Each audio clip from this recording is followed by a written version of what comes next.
اللہم صلی علی محمد وآل محمد۔ بسم اللہ الرحمن الرحیم۔ خطبہ نمبر 57۔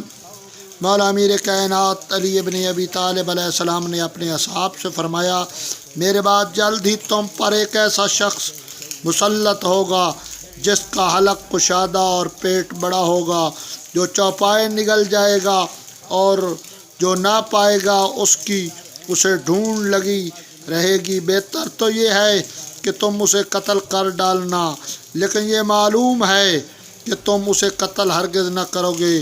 وہ تمہیں حکم دے گا کہ مجھے برا کہو اور مجھ سے بیزاری کا اظہار کرو۔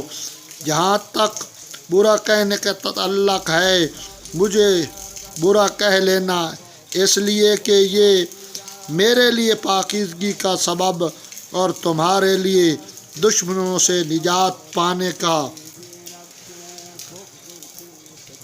سبب ہے، لیکن دل سے بیزاری اختیار نہ کرنا، اس لیے کہ میں دین و فطرت سے پیدا ہوا ہوں اور ایمان و ہجرت میں سابق ہوں۔